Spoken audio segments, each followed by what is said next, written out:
Happy Wednesday, y'all. Happy Wednesday. Got a new face here today. You're not missing nobody. They're on an assignment in for Brian Fulford, Keith Hadley here with the OGs, Kelvin Rozier, Marcus Green, and we always got Kofi there in spirit. For sure. What up, fellas? Doing pretty solid, doing pretty well. Good news going on the highest of Seven Hills when you can get news, right? It's actually a lot in a lot of different arenas that we got to get to that we can discuss. There's a lot going on. Well, first let's kind of look over here at the comments, look at the chat, look and see, get some of these shout outs going on, and let us know how everybody, who we see up there. Mary 305, I see you. Let's see who was there first. Oh, look, is that Kenneth? Okay, that's Ken. Look, Kenneth was first. Ashton, we see you there. What's up, family? South Florida, Pensacola. Okay. Kenneth is in Apopka, but Ash is Picola. Okay, Kenneth, he's probably on the corner from me. Okay, starting already. What's up, bull? We see you up there. Tabra T. Okay, what's up? What's up, Mary 305? James Austin. Okay. See what up? Duval, Marvin Allen, and Jimmy McDaniel. Look, we need some of y'all folks in Duval to see if y'all can parlay some of that spirit to get that Florida Classic up there for a year or something. Yeah, but that's a discussion now. For me, it should be a discussion. It should be. Just saying. And as y'all can see, support the show, like, share, subscribe. But also, Giving Tuesday just passed, so don't forget. If you're feeling, as Brian said, you want to give a cup of coffee a little bit more. Don't forget, BCSN. Leave a little donation. We'll put a QR code up there. James, we're not even gonna do that yet. Folks still got jobs. It's National Signing Day. We just ain't had nobody sign with FAMU. What it looked like, right, Marcus? Nobody, baby. Oh man. So, and what kind of Marcus? We're gonna try to make sure we get your review for what the game was on, especially probably right around when Gerald comes on. So we'll give you a moment to think about it, But as of for right this moment, right this moment, y'all ready to jump into that first segment there? Yeah, let's do it. Okay, man. Look, I guess when folks come over to FAMU, they might have hit the lottery. We're getting reports of John Davis getting a hefty salary of about $250,000 to be the athletic director of FAMU. I believe the contract is a 1-year deal and a $75,000 signing bonus. Well, it's $75,000 more than his base pay as the lottery secretary. Yeah, and we don't know yet if there's other incentives involved with it or not. But that's kind of the market, has been the market as the AD position at the university. That's kind of high for someone with no experience. No experience, yeah. You don't start at the top of the pay scale. You should go to the bottom. But we know that this isn't necessarily a earned assignment. So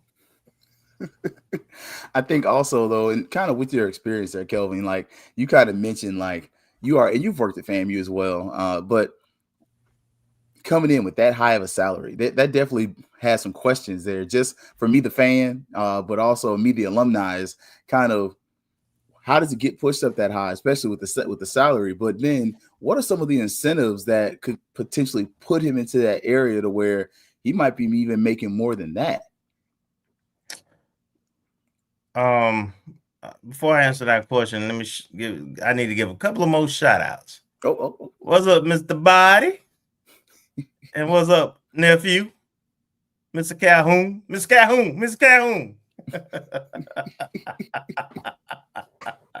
Hello. All right, Larry Sargent and Emmett Jones, T. Davis, Chuck Hunt, Nashville, Tennessee, by way of Monroe, Louisiana. A area. VM Matt, what's happening? And B Stars, what's the dealio? Marcus, Key West, what's happening? And James High, James Austin, what's Jeremy T? What's the deal? Richard Lane, what's up? All right. Now, in terms of incentives, who knows? I would hope there's no incentives built in this contract. What the hell for? And this is not a multi-year deal. Like it's not a 3-year deal. So, yeah, earn your stripes. You're already getting overpaid. So hopefully that there's no kind of incentives with this particular thing, but we'll see. Yeah, 1 year deal. And that's partially so that they can get through the red tape. You know, we do know that this was not something that went before the board of trustees or board of governors, anything like that. It was pretty much he was appointed and he's got the job and he's there. So, you know, we'll see how long he's going to be there. To that point, people are asking a lot of questions right now. You don't supposed to start till January, but we got some decisions that are important right now. Yes. Got a board of trustees meeting tomorrow, right? And Friday. Tomorrow and Friday. The committee meetings are tomorrow, and the actual full board meeting is Friday. We got coaches on vacation.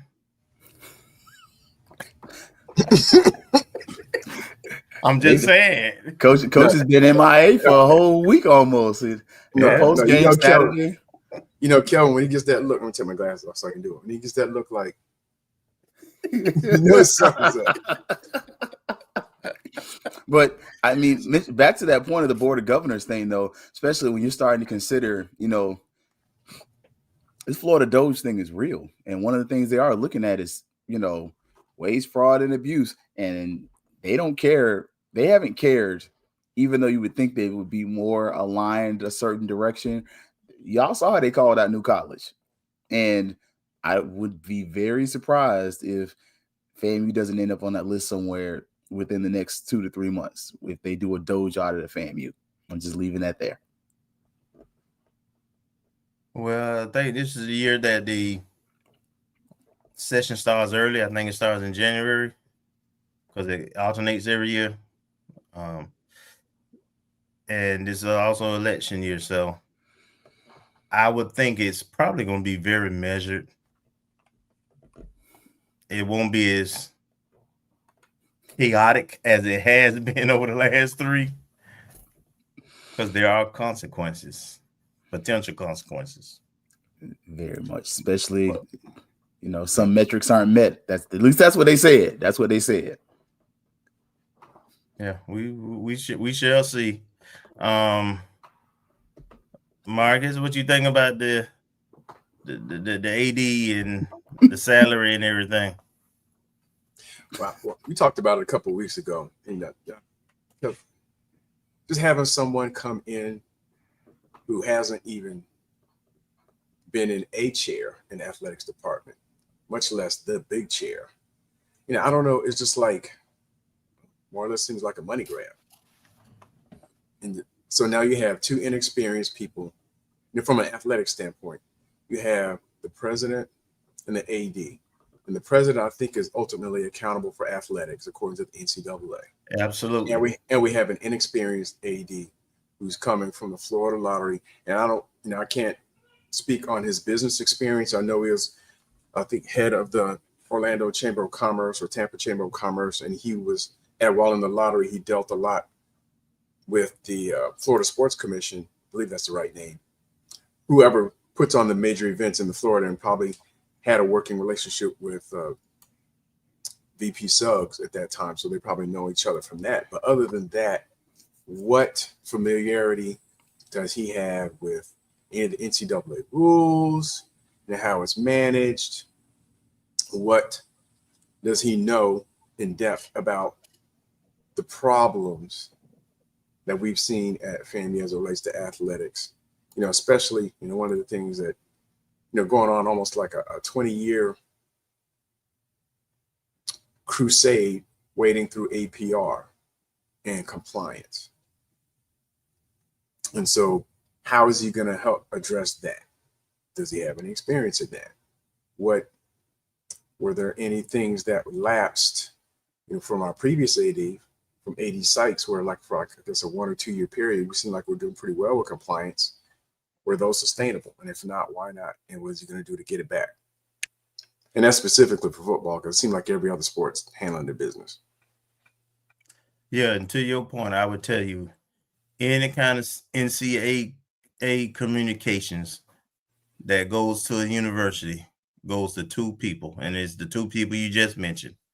It goes to the president of the university and the NCAA, sometimes faculty rep, depending on what it is, but absolutely the president and the AD.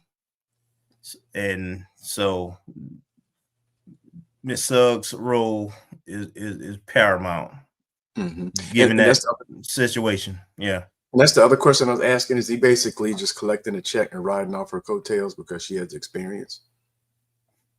Yeah. So we will have more conversation in a few months. And I think that's an important question. Maybe in a few days. Again, I'm anxious to see what kind of athletic report they'll give to the board, because we've got some potential decisions in terms of personnel. We know we got a lot of open positions. We got some potential decisions in terms of we already on NCAA sanctions. So we got an APR report that has been submitted to the university at this point for the current period, which would be, they're always a year behind, so it should be the 24 season. Mm-hmm. So they know what those scores are, and depending on how they look, there's a response that the university has to give back to the NCAA. Then, of course, there's budget things. So we'll need to hear something immediately. Yeah. And I think that APR is going to influence some other decisions that we kind of hinting at. I think tomorrow, if you are a Rattler, that's concerned with everything, but especially how athletics and academics mix, the next 2 days are going to be something paramount that you really want to pay attention to. I would be very surprised if day one the conversation isn't had, because one of the things that, I don't care how you feel about the 8 individuals, or whatever you want to call them, but most of them were at the games this season, and a lot of them were at multiple games this season. And so the same way you watched us lose and I watched us lose, they watched it. And they not only watched it, a lot of times they watched it from the box, and it was on the field, and they watched it with dignitaries and other people. And some of them dignitaries asked the same questions that we asked: how FAMU losing these people? Yeah. So we want to transition to, before Jared come on, we want to hit our basketball results right quick. Mm-hmm. Yeah. You're on mute, Keith. Absolutely. It wasn't what we hoped for. It's a little bit of what we feared.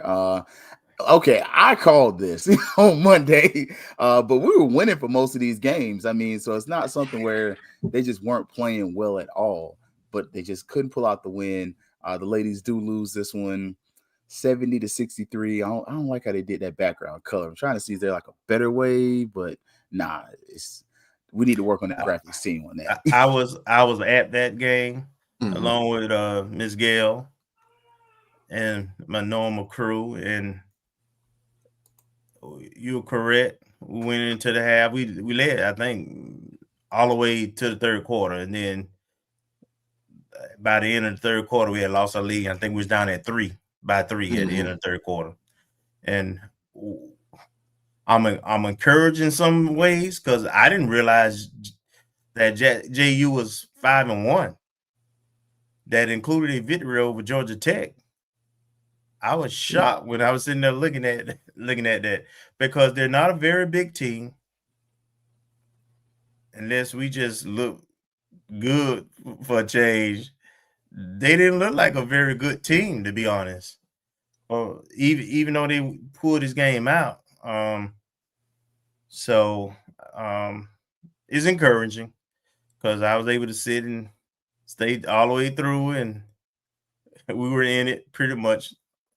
That fourth quarter, the concerning part for me was the fourth quarter was the same as the fourth quarter was all last year. Remember, we lost about 9 games last year where we couldn't hold leads, and the same things reared their ugly head. I think probably 10 of the last 12 points that JU had was from the foul line, and of course, I question 1 or 2 of them fouls, but again, we fouled in turnovers. We didn't have a whole bunch of turnovers, but the timing of those turnovers, I think we had about 4 in the last 2 minutes at least. Cool. So that kind of is what how they was able to hold on and win.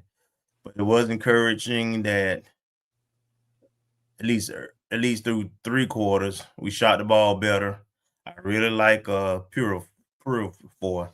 I just wish she had about 4 more inches on her because she is fearless. She's cat quick. She's got a great handle, and she actually has got a really pretty good 3-point shot, to be honest.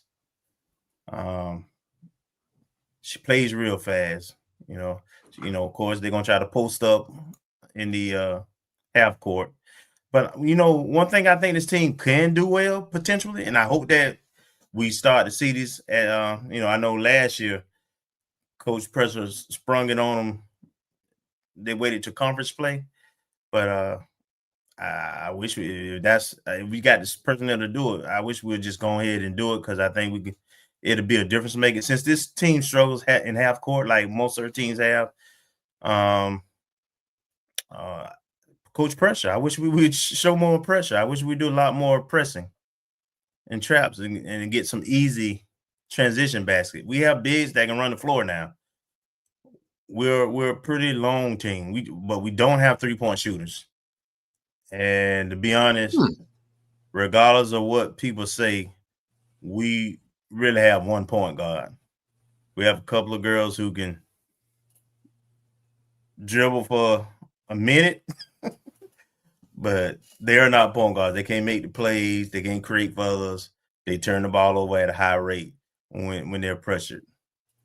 So because we don't shoot threes that well, and we don't have a real good half-court offensive team, that's when we turn over. When we get easy basket in motion, we good. We got to press. We got to press and speed up the game, trying to get some easy basket. But at the end of the day, I'm trying to be encouraging. And we were close. We were competitive. So I'm hoping that that's a trend in the right direction. I think that's important though. Like you're seeing some growth, and I think that may open up a new portion of the offense. Like when you're kind of looking and saying, "Hey, these are some of the things I see, but these are also some of the things I think we can do." I think that's highly important for this. When you're looking at this team in general, for me, it's just I've seen us for year after year, and I see a lot of the same. But when you do start seeing that some of these players are flashing, that shows that coach, she got an eye for talent. Now we got to see the talent get developed, and I think that's some of the questions we may have as far as when we're watching basketball in general. But we're specific to our program. I do wonder a little bit about talent development. I know Coach, she's passionate and she's knowledgeable, but can we see her knowledge transfer from her, the expert, the Olympian, the NCAA champion, and the Hall of Famer, to the student athlete who is following in her footsteps? Yeah, attention to detail. We're not going to have a long window to be able to get away with. Our talent can't overcome some of our shortcomings, right? So we have to we have to protect the ball. We can't turn the ball over because we're not going to shoot 40% from the field. You're not going to see that with this team.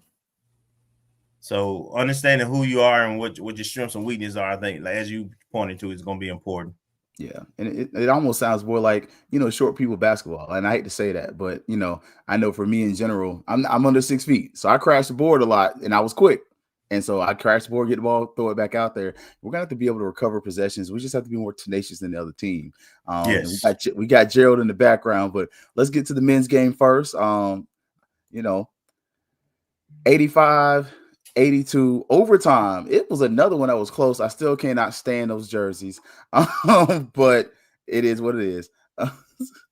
it is. Yeah. Until those are not the permanent jerseys we were supposed to be playing in. No, I don't. Right. I almost don't understand how we wear them. So yeah. But with this one, you make your free throws. I know it's the center, but with 1 point some seconds left, you had 2 free throws. All you gotta do is make one of them, and we get out of there with the W. So that did not happen. Another game where we went into the half with the lead. It was 43-39, about a 4-point lead. And the game was pretty tight throughout. When you're a team, this is a new team. I look at them a lot different than I do the women's team. Coaches are new, players are new. They've not played as many games. This was only their 5th game. They've been off for a week and a half since their last game. So they're still learning each other. And again, they still don't even have all their pieces. But this was, of course, a winnable game. And they were competitive. So I'm hoping. Shot lights out from deep as well. Yeah. That was surprising. That kind of percentage, 61.9% from the 3-point line. That is incredible. That's unheard of. And it wasn't just one guy. It wasn't like just one guy got hot. Everybody shot pretty good. So now we're getting ready to play in this Orlando tournament Friday and Saturday. And we're playing NAIA school in Tuskegee? Barbara Scotia, yeah. Yeah. So we should come away with some wins. There you go. We should have some swag, some confidence after this weekend. Okay. Yeah, I didn't know it was on. I didn't realize it was on ESPN Plus until I saw Liv's tweet saying that we had 2 free throws with 1 second left or 1.7 seconds left and a chance to win. So I was like, oh crap! So let me scramble and turn it on. And then by the time that was on, they were getting ready to jump up, for the overtime jump ball. And I was like, oh, man, I guess we didn't make the free throws, or they made a lucky shot or something. And then it seemed like in the overtime, we just couldn't get a stop.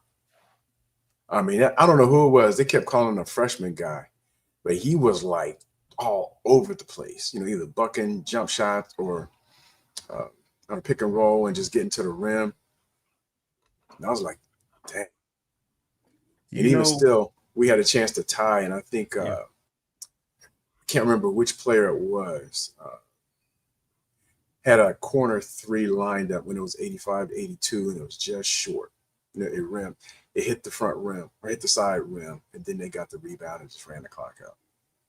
Yeah, this game, I like the certain stats I pay attention to every game.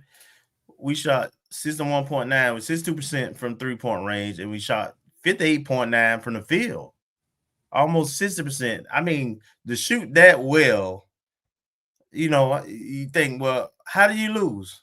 Well, I'll answer that for you. We shot 50% from the free throw line. We didn't make our free throws. We missed half of our free throws.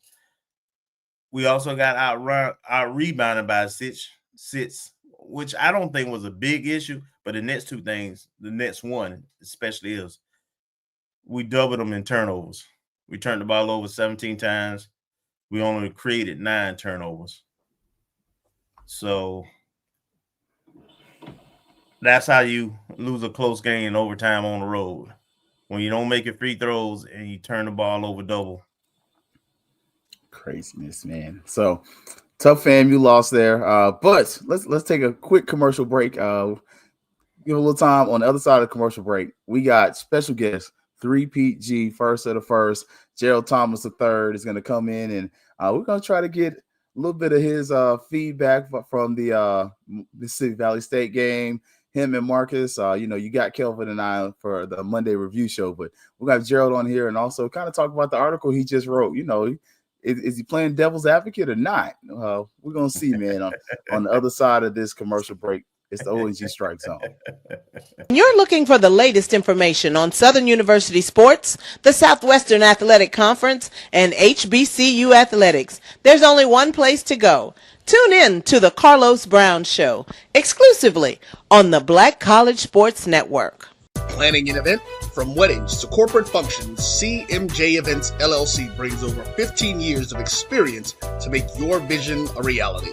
Based in Metro Atlanta and serving statewide, even internationally, we provide versatile event planning and authentic catering cuisines tailored to your needs. Whether it's pre-game meals for student athletes, fundraisers, weddings, corporate functions, CMJ Events LLC is your one-stop solution for exceptional service and unforgettable food. Our diverse culinary heritage means we cater to all cultural tastes, dietary needs, and food restrictions, making every meal uniquely yours. Let's make your next event unforgettable. Visit us on all social media at CMJ Events LLC or email us at cmjeventsllc@gmail.com. Also give us a call at 404-664-3882 so that we can start planning now. College football fans, a champion will rise in Atlanta on December 13th. MEAC champion, SWAC champion, the 10th Cricket Celebration Bowl, crowning an HBCU national champion. For event and ticket information, visit thecelebrationbowl.com.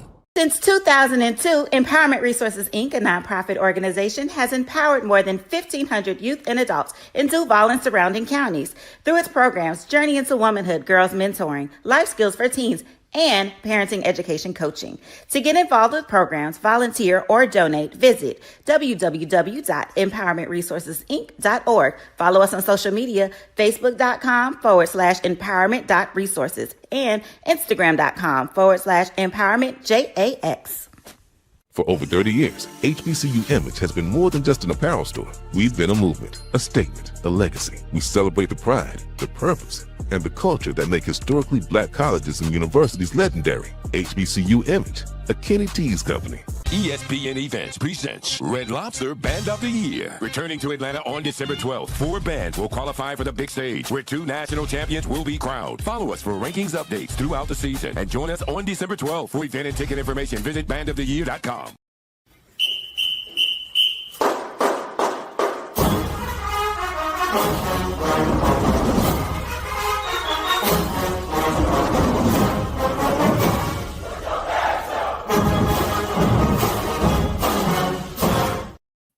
Back to the O and the G, and we got 3-Pete G with us, man. What's up, Gerald? Hey, what's going on, y'all, man? Appreciate y'all for having me. Good. I think it's Wednesday. Good Wednesday. I'm fresh off of vacation, so you lose track of the days sometimes. But glad to be on with y'all to talk about some orange and green, man. Absolutely. We missed Gerald post game. So we didn't get to hear your take and kind of how you felt, and you really want to hear about how you and Marcus felt about that Mississippi Valley State game and and just kind of having the season end like that. Yeah, well, I was able to catch the bits and pieces of the game when I was able to have some connection in the middle of that water, but bad way to go out and lose to Mississippi Valley again. I mean, last year nobody expected FAMU to lose to Mississippi Valley, and then this year, even though they lost to them last year, you didn't expect them to lose to them this year. So I think that just encapsulated just the whole season, man. Like I always felt like that game would kind of be a trap game, not when it was in October, but when it got placed to after Thanksgiving. I'm like, it's after the Classic. If you win the Classic, players can say, we won the Classic. It's over with. You lose the Classic, it can, have a trickle effect and going into the last game. And I don't think the players really look like they gave up or anything like that. They look like they played hard, but It just came a time where, FAMU has won a lot of late games and shit, and, and eventually they come back to bite you, and they came back to bottom in a place like Mississippi Valley, which a lot of players say is the hardest place to play because of the travel and everything that you got to do, all the hurdles you got to jump through to get there in the first place. So, tough way to go out. Marcus?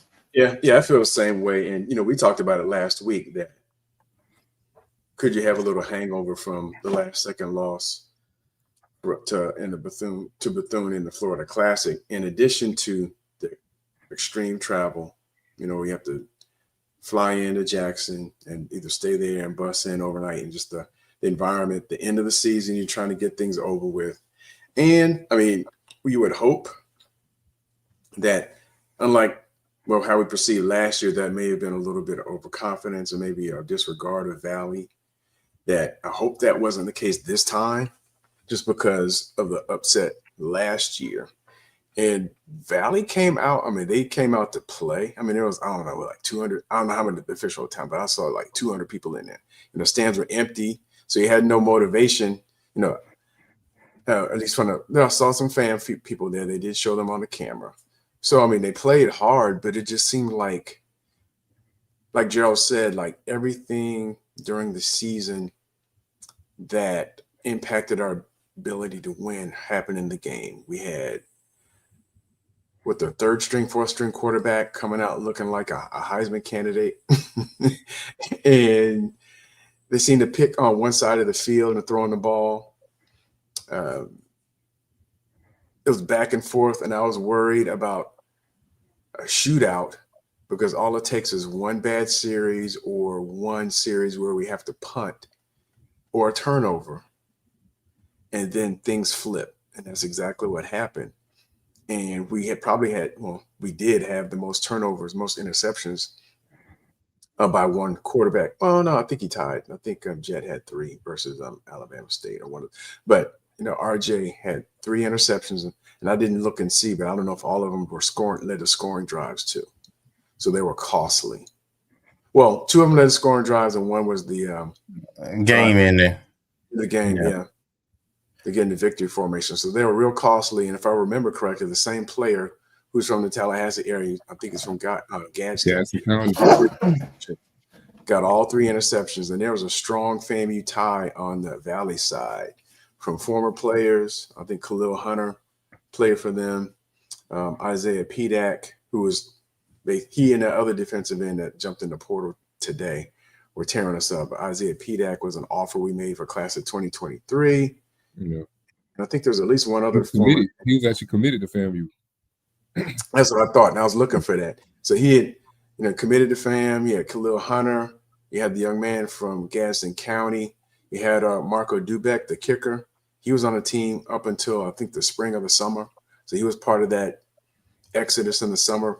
Don't know the reasons why, whether it was a cut, whether it was by design or by his desire, or whatever. So there was like at least 4 or 5. Plus you had, and I look back at the old list, and I don't want to open that can of worms, but I look back at the list from January 2024 of applicants for the open position, and Terrell Buckley applied.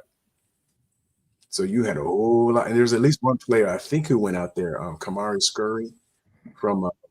I didn't see him listed on the roster, but I think he was at least offered. We offered him, but I think Valley offered him last year. He was a class of 2025 player. I think he's from Madison County. So there's a lot of Big Bend type motivation that Valley had, in addition to wanting to win the game, wanted to prove it's not a fluke. And so came out and executed, and we didn't. Well, so to that point, of course, to that point. So, Gerald, talk about the article that you put out there, and what is it that you sense from Rattler Nation and about how we feel about this season? What I sense from y'all want them gone. Y'all want them gone. Hey, you're a Rattler too. Yeah, man. It's a rough situation to be in. I know everybody kind of sitting on the edge of their seat trying to see what's going to happen next. It's been kind of quiet. I know last week was the Thanksgiving holiday and things, so that might slow down the process. Anything, maybe they, maybe having their conversations internally on what's happened. Maybe they, fielding out some candidates on the low a little bit, before they make a move.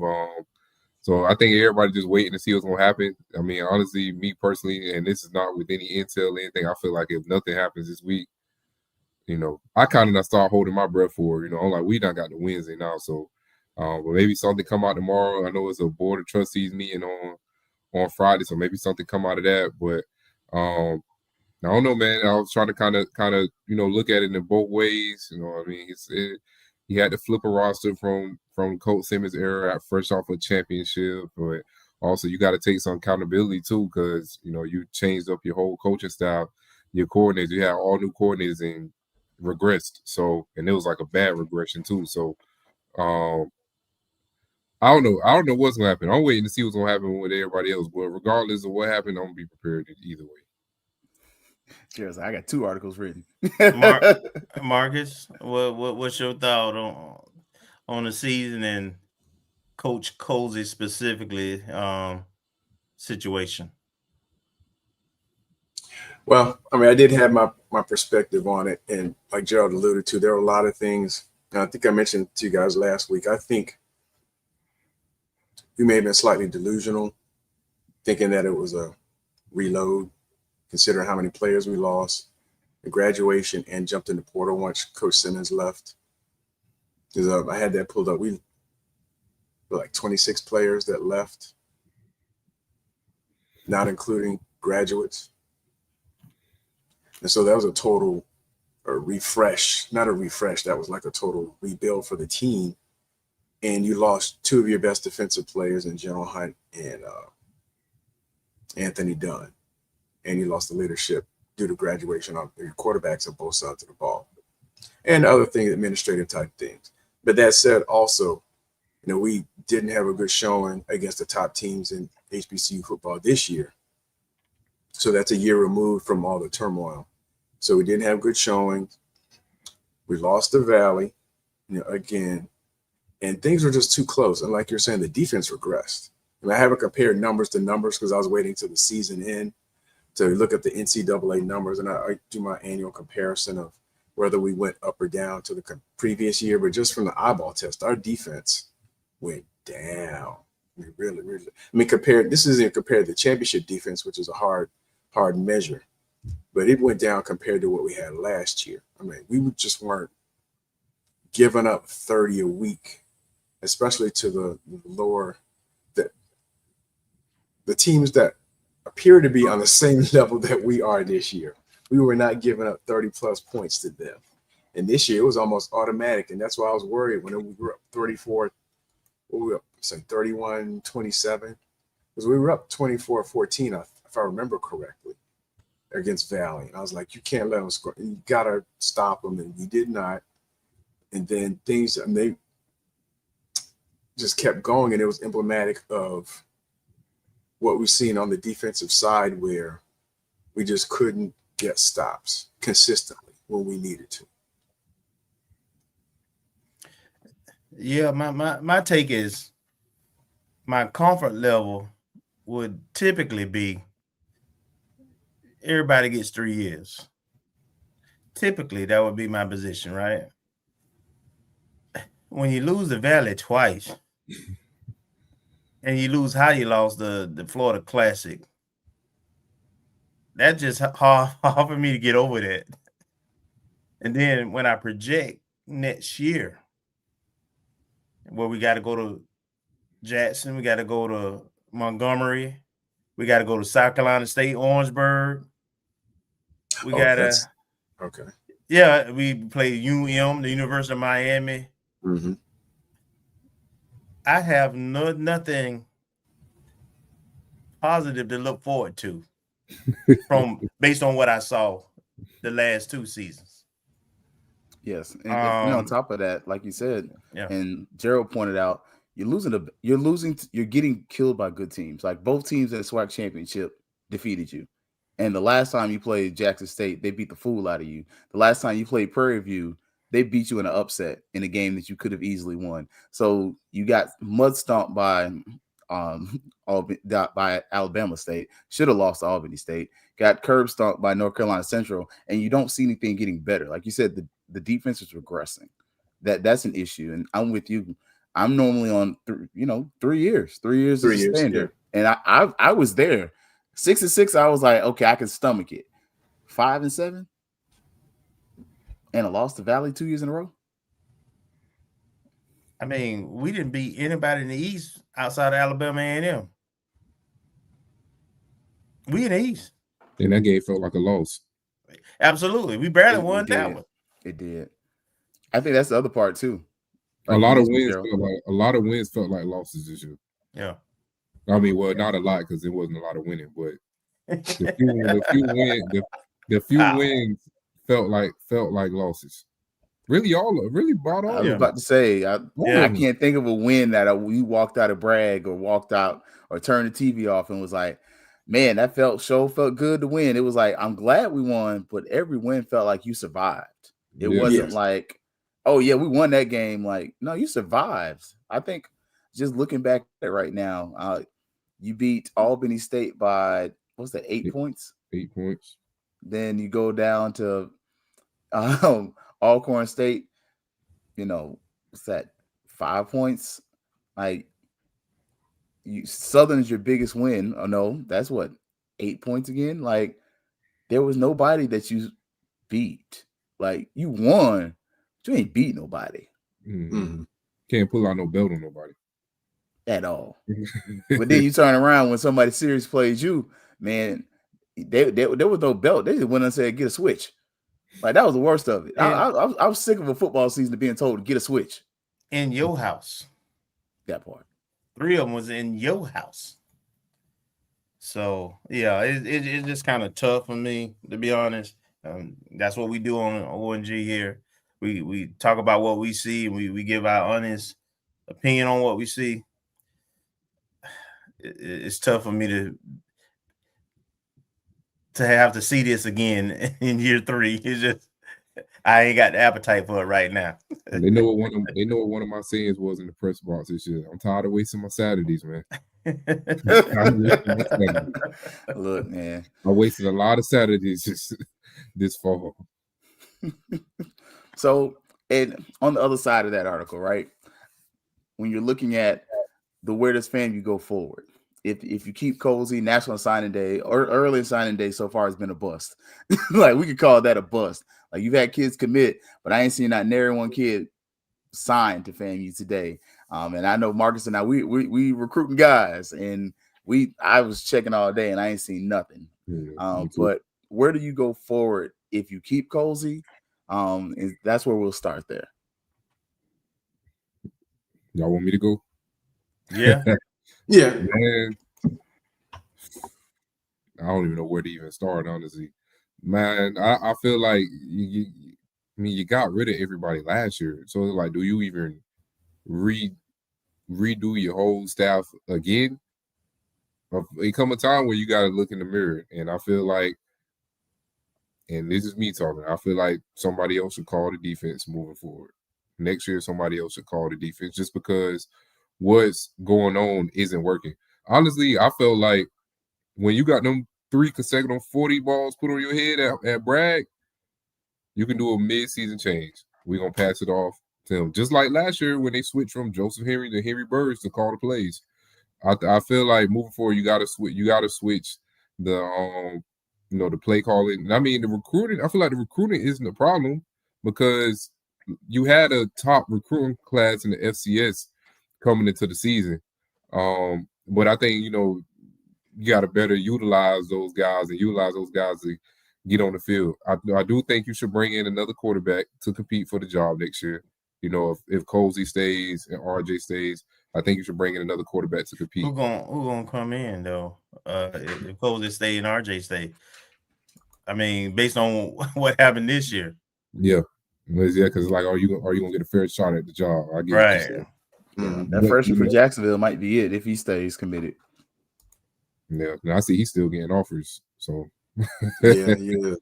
So we'll see if he even stick when February come around, whenever he decide to sign. So yeah, a main thing for me is the defense. We need a different outlook and play call on that defense side, just because it's just not working. Like, the stats are showing it. It's not no dissing nobody. The stats are showing that this defense is not good. So maybe you let Thompson call the defensive plays. I mean, he's a defensive coordinator, but he got input, but he not calling it from the box. So wherever the defensive play caller will call plays from. So that's the main thing for me. And like I said, quarterback, but y'all made a good point. And also retaining guys. You've seen a lot of those players enter the portal. Yeah, we'll talk about that a little bit later. I got some slides. We've got at least 6 players who are already in the portal. Yeah, that have publicly announced it. And your all SWAC kicker is in the portal. The only all SWAC first team is in the portal. Kicker in the portal, man. Like, so you're gonna try to have to retain some of those guys that you really want to keep, but you're gonna have to, if you're gonna keep them, make sure you utilize those guys, especially like the skilled players and all that stuff too. So you going to where I'm finna go, and this might be a little smoky what I'm about to do here, but it is what it. I mean, every word I'm finna say. If you retain Cozy, number one, all volunteer coaches have to go. Period. I need people who are getting paid to make the decisions. Not me. Somebody like me on the side, supposed to be volunteering, and I'm influencing things. So that would be number one for me. Get rid of the volunteer coach. Then number two, I think you're absolutely correct, and you better recruit kids that you got. We talking about recruiting kids out in the portal and high school, but we got to keep some of those kids. You got to remember, we got 31 seniors on this team and grad students, and our entire defense literally is gone. That might be I think it's about 20 of the 22 pretty much gone. So which, and I'm not saying that's good or bad, but at the end of the day, what I am saying is you got to replace that whole defense anyway. So I agree. For whatever reasons, things didn't work. And if I look at who's in the portal so far, remember, the portal don't technically open for transfers until January 2nd. And I'm looking at but I'm looking at all except one of the guys who are in the portal, and I'm like, what is your locker room culture like? Because a lot of those kids in the portal are really good kids. They were good contributors. They're the kind of kids you want in the locker room. They're good students. They don't cause any trouble. Mm-hmm. It's the kids that you want to retain, frankly. You got a local kid in the yes, portal. Man, yes. That hurt my heart. I was mad. You got a local kid in the portal that the starter of his position also entered the portal. Yeah. That hurt my heart. He trying to leave the crib. Yeah. Yeah, he could have a starter spot. Right. And that speaks to me to the culture, less of the actual program. Because from what I know, that student athlete loves FAMU. It's a culture problem. Yeah. And I think to kind of wrap a bow around, if you retain Colsey, I think the other part is from that administrative side, you have to find a different way to sell the product. Like, if you're going to retain him as a head coach, and this ain't me trying to push nobody out. I've yet to call for somebody just to straight up fire this, fire that. Because I do understand the legal ramifications of when FAMU just recklessly fires people, right? We literally paid Earl Holmes and Clement Johnson a lot of money for stuff like that. But I think you have to then get to the next phase of how do you sell this product what do you sell as products? How do you get people to retain season tickets and potentially want to buy season tickets? Because much like Kelvin said, don't nobody want to pay to watch that. Not when you getting B2A from the good teams and the one or two good teams that might come in to brag stand a chance to give you a beating. Like FAMU has not lost to Southern. I can't remember the last time. Was it maybe like one of the MEAC SWAC championships? 2006 or somewhere around there? Yeah. Was that like Birmingham? Because I think I was at that game. I think it was in Atlanta. We lost one in Atlanta. It was the Atlanta Football Classic in 2012. Yeah. So it's like Southern's coming here and they got a new coach. I don't know how much weight you want to put on that, but you lose to a first-year coach like that at home. I'm expecting a Herm Edwards or Earl Holmes type situation to happen in the end zone. Pat it back on the end zone. On the pack itself. 3 taps on the shoulders, just real quick. So then let's talk about the opposite end. We said if he stays, some of the things that need to happen. If he goes, what are the names? What needs to happen? Oh, y'all getting messy tonight. Nah, I'm not gonna get into names, but I will pose this. With everything that's been going on, with all due respect to Cardi B, we need to get some spray paint, some stencils on out there Gibson Way and put "Am I the Drama" all up and down the street, because that's nothing we've had for like the last 20 years, and especially the last 4 or 5. Well, somebody will, but I don't know if a little bit of the shine has come off because of the turnstile at the athletic director's position, the state of Florida politics, and whatever swirling around our current president and the selection of the athletic director. There's a lot of things that could be a deterrent. Yeah. Not saying that it will be, because someone's always looking for an opportunity. And this is, once again, another opportunity for if we as alums accept it. I know they all accept it from one particular coach. But if we look at the cradle of coaches launching pad type thing and someone who's on the up and coming up and have them, but they're coming into a situation where the fans are restless, have high expectations. We have some things that are good, and we have some things that we have to ratchet up in order to remain competitive within the conference, on top of all the personnel things as it relates to dealing with the president, dealing with the BOT, because they interfered with our basketball coach and basically pushed him out the door. Yeah. Dealing with a whole lot. So somebody's going to have to really, really, really want to come here. And the candidate that the alums are pushing, he's a smart man. He's a smart man, and he knows what's up. And I don't know if I would have hesitancy around saying, "Hey, what's up?" Because I wouldn't want to put him in that position. I ain't ducking no smoke, man. Look, we got a Valdosta State graduate right here. I'm gonna tell y'all straight up. It's 2 calls I'd be made. One, he used to work at Valdosta State. His first name's Tremaine. Like, I would make that call. He's applied for the job twice, and he's dealing with Hot Wheels as a governor now. He could deal with Ron DeSantis. He'll be all right. So, and he's not gonna be begging people to come to games and stuff like that. I would make the offer. And obviously, you gotta, I think at this point, one, to appease the fan base, and because he's actually having a really good year this year, his first winning season as a head coach at the college level, and he's kicking butt and taking names. I think those are your first 2 calls, him and Quinn Gray. After that, you kind of decide what you're going to do from there. Now, based on, I guess what we affectionately call the YNBC, formerly the NNN, and from a couple of years ago when the candidates, I think the only 2 candidates I recall was that were on both the search committee and the search firms list were Colsey and I think McNair. But the search firm list had Tremaine on there, had the gentleman, I think is the assistant coach at Kansas State, Van Malone.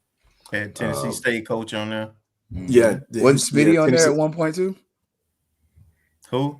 Was Smitty on there at 1.2? He was on the committees. He was on the search committees list, but not on I don't think he was on the search firms list. Gotcha. But there was some names, and I went back and looked. It's like, where are they now? And like you're saying, Reggie, I can't remember his last name. Barlow. Reggie Barlow is now at Tennessee State. Tremaine Jackson is now at Prairie View. The other gentleman, I think Terry Braden. I think he's the defensive line coach at Nebraska now. He basically left Kansas City. He left Kansas City. He left the NFL, and now he's the D-line coach at Nebraska. He basically backfilled the gentleman that came down to FSU. So I'm just looking at the names of people, and this is not throwing smoke at Colsey or anything, because he made the cut for both lists.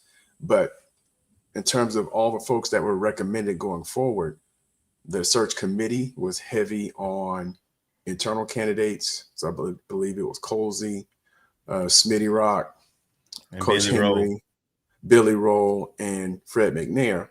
And then on the search firm, they recommended Van. I think they had like 5 or 6, maybe 6, but Van Malone and some of the other folks. I don't know if Terry Braden. I think Terry Braden was on there. Tremaine Jackson, Colsey, McNair, and at least one other person I can't remember. So there were a lot of options there, and I was checking to see who was still available, and everybody's got jobs now. Yeah, I like the 2 names that you mentioned. I also like what I see some in the chats. I never understood people, but everybody who know. I thought Smitty Rock absolutely should have been the interim for sure, and a legitimate candidate for the real job. Smitty Rock checks a lot of boxes, except for one. And I know damn well we wouldn't have lost the Valley no times. Nope. The Dark Cloud defense would still be the Dark Cloud defense instead of the Sunny Delight defense it is now. So as I've said, I just personally can't stomach projecting, seeing what I would see with the schedule we just laid out, and the same results.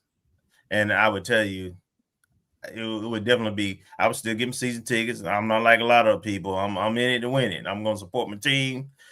I'm going to support the guys. I may go tailgate early, but I go in the stadium. But I'm gonna stop by that tailgate still. That been the highlight of my Saturdays this year. Ain't even been a game. Right.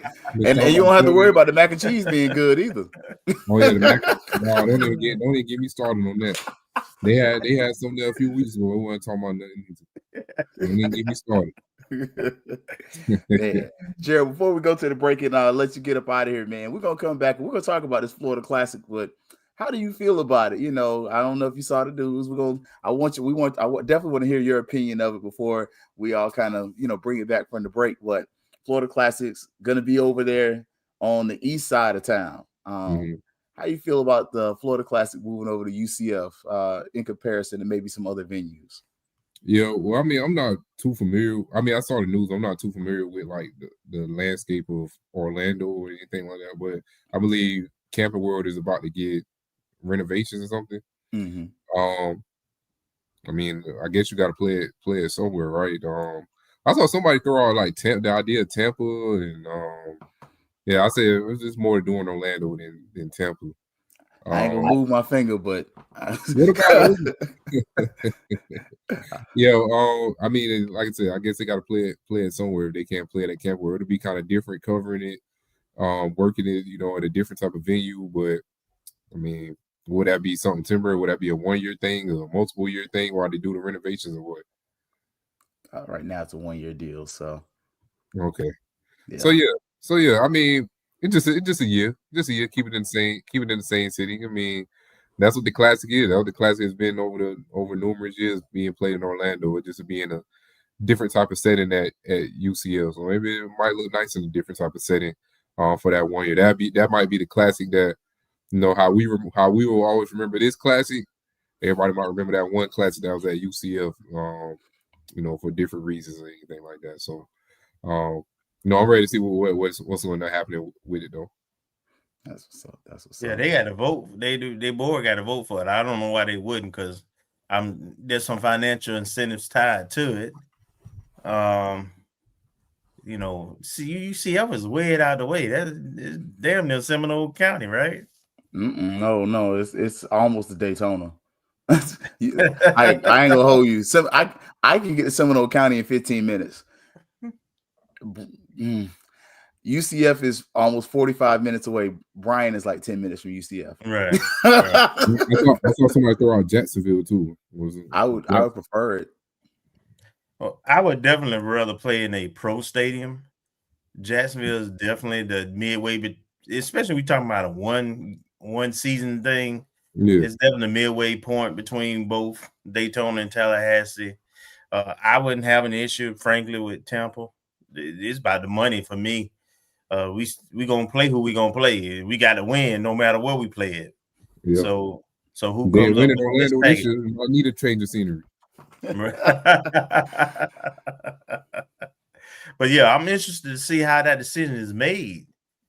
Since does it automatically default because we didn't put it up for bid previously? So does it automatically default to Florida Citrus along with the consortium? That's my question. Evidently, with their board voting for it, evidently they've been authorized, and some kind of negotiating has happened for that game to happen at a UCF. But you know, that's a 44,000 seat stadium.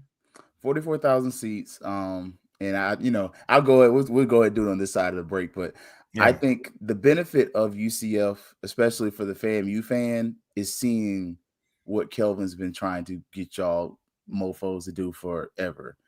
Go see what a P3 looks like, and go see what it looks like when a school does it right. I'm not a UCF fan. My wife will tell you. My wife's a UCF grad twice over, and I don't boo them the way I used to, but I'm not a huge fan. But I'm better now. But when you go over there, it's a great experience from a fan experience. Everything's all in one place. They have like an athletic village. They have parking right there. It's not the easiest place to get to. That's going to be the biggest bugaboo. But the thing is, the press box. Yeah, you won't have the community people at that one. Won't have the community people there, but the press box. I think that is something that FAMU alumni need to see, because they have, I mentioned it the other week, where they have multiple levels. You can go for the high-end people to the lower-end peoples and have press suites, and it's a really nice venue. I think where you're talking about how people are kind of always clamoring to get those club seats at the Florida Classic, you're going to get a similar experience, but at UCF, if they open it up where they have the cabanas, they have a cabana club, and the press boxes on both sides of the stadium, I think it's really, if you have a visionary leadership, right, as athletic director, that's something that you can bring back to FAMU and say, hey, we may not be able to do it at this scale and with this kind of money, but we can steal some of their ideas, use their ideas as far as getting corporate sponsors and stuff like that, and bring those over to FAMU. I wonder what the restrictions would be.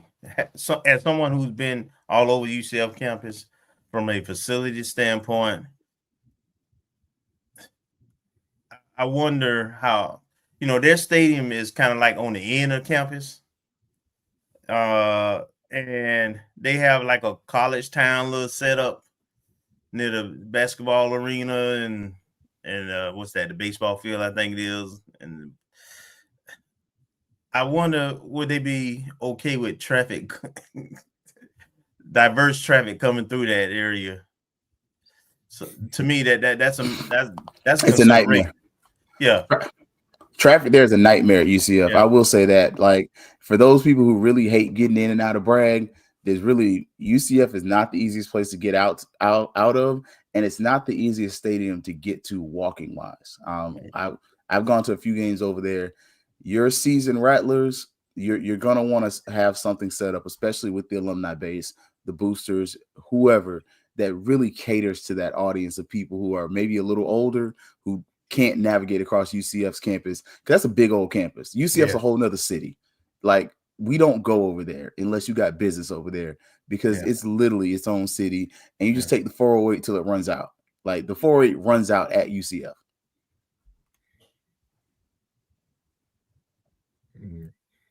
Yeah, but I wouldn't mind Tampa if they hadn't done us. I'm sorry. I still remember how they did us. I grew Hey, up. man. I'm still mad about that. There was a time where, women couldn't vote either. You're right. Come on. How long are you going to hold on to this stuff, man? This is business. It's business. And I think Tampa would be the best venue. And I'm a rally who went to both. Me too. And I was there when, the mall was closed early. That last year that really made it what it was and pissed everybody off. And those hotels with those mandatory double nights and ridiculous prices, right? But damn, man, we hadn't been in Tampa in what 30 plus years for the classic. I mean, the last classic we had was the Tennessee State game we lost, and then the last game we played was against USF because we were all there for the USF one. I think a 1 year trial would probably be the ideal situation. I was about to say, if I'm Tampa, nothing beats an apology like an apology that's incentive laden. And if I'm Tampa, I approach. I don't care what you say. I care what you do. I love what you just said. Yes. I approach. Show me the money. Yeah, I'm about to say it all comes out of money. Money. Whoever gonna cut the biggest check. And then you actually have a place to have a fan experience. I mean, I don't know how many people have been to Tampa lately, but you literally cross a bridge and you have Steinbrenner Field over there. You could have a fan experience at Steinbrenner Field and have the people in that area over there and have the people literally walk over the interstate so they're not walking in the streets. And so it really, to me, Tampa is the best area. It's just it has that really bad history. Yeah. If the game's in Tampa, I'm leaving the game when I'm done my work, going straight to Ybor City. You can go to Ybor City. Look, I'm just telling you now. If we going to Tampa, my wife's staying in Orlando. I'm hanging out with the dogs. And whatever happens with the dogs, stay with the dogs. Sound like you might not be going there. Look, hey, I won't be in Ybor City. I tell you that. All right. Well, Gerald, we appreciate you coming on. And for those who haven't seen, that is what UCF Stadium looks like at night. That is with the new tower, and they should be done with their renovations. They're renovating their skyboxes. It's going to be impressive. It's a beautiful stadium from the press area. Otherwise, the stadium does bounce. Like, they're not lying when they tell you that stadium bounces. It looks like Child's High School Stadium on steroids. Man, look at that press box. I wish we had one of them. Man, wouldn't it be nice? Boy, must be nice. Well, hopefully we'll get this new leadership that's in place, since they got business backgrounds and political connections. They got, played football at Florida State. Show me the money. They left a check at the Florida Classic too. Mm-hmm. Hey, okay. All right, y'all. Well, let's get on a break. Gerald, we appreciate you coming on. Mark, we got to make sure because Marcus got a class to teach too, man. We can't be having Marcus out all night. He can't be getting in trouble either. Yeah, man. I meant to say I saw Marcus showed up to work tonight. Marcus is trying to stay out of trouble. Yeah. All right, GT. Appreciate you, man. Have me on, man.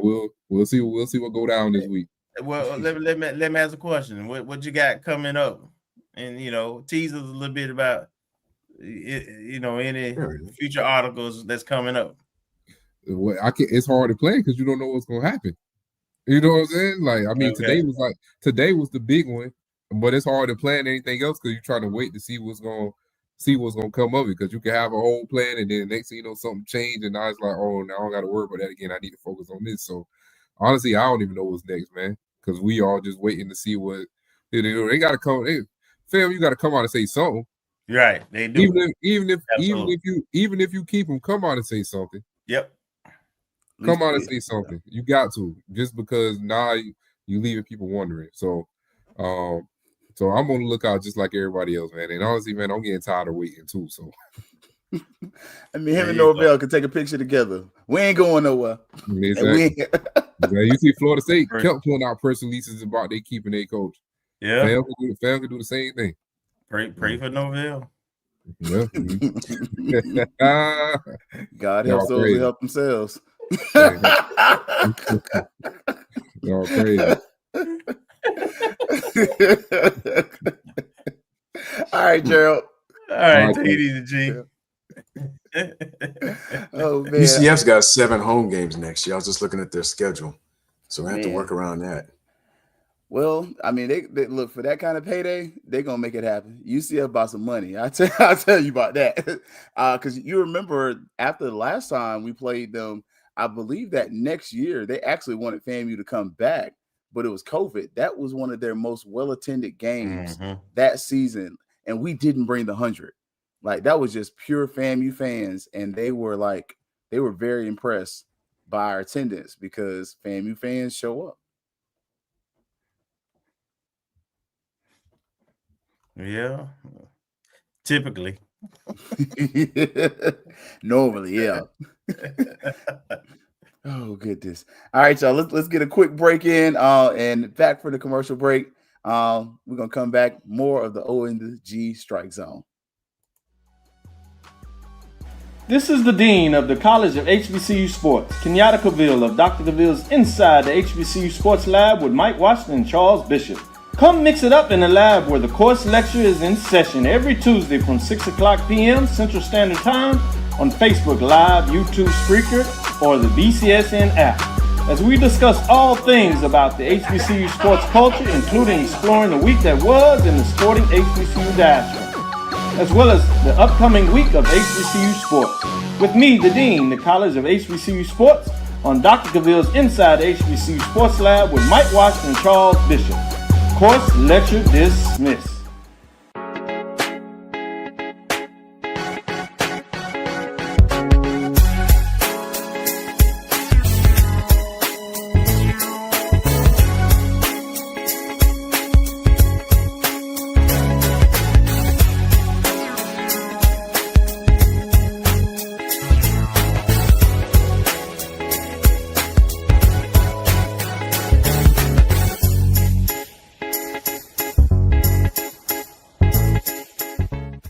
It's never too early to plant the seed, to share the tradition, and instill a sense of pride in your HBCU with your little ones.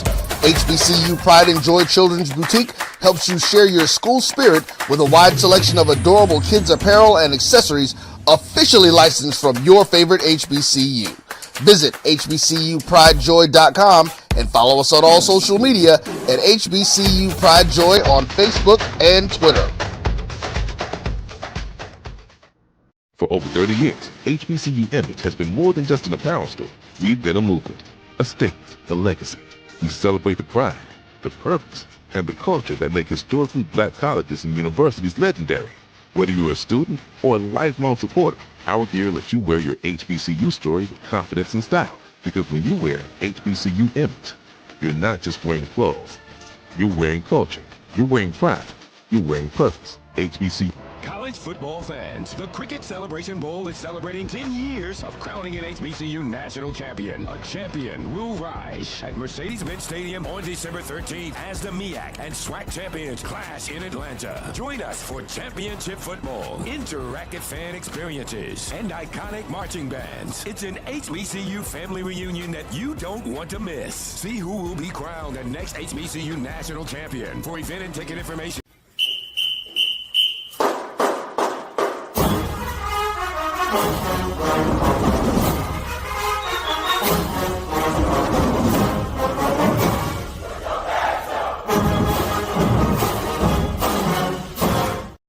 Welcome back to the O and the G Strike Zone. The originals are back in the building, man. We one man short today, but we got Marcus back from assignment, Kelvin Rozier. Man, you know, Marcus, you got a little transfer portal news you kind of want to share with us, and you know me, I'm gonna bring some data with it to go along with your data. So, you know, do you want to share and kind of get ready for some of that? Is it not sharing? Oh, it's shared. It's shared. You Oh, know, okay. Yes. Yeah. Okay. And we'll just give y'all, you know, my favorite fullback is leaving. I'm not crying. You're crying. Tallahassee Navy. You know. Let's see. There we go.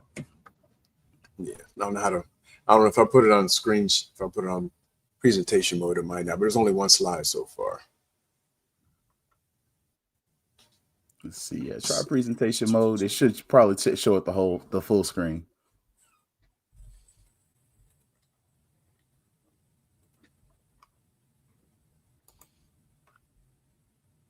So we'll have. Is it showing?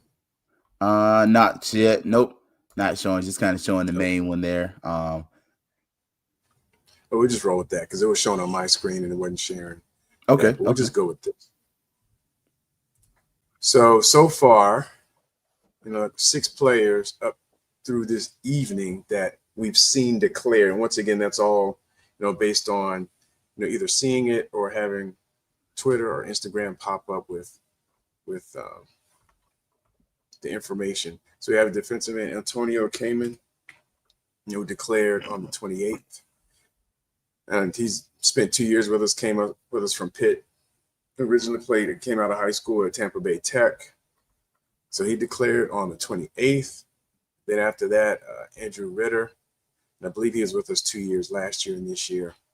And I believe, is he out of Leon? I think he's local, but I can't remember which high school. Yep, you're right. Leon High School.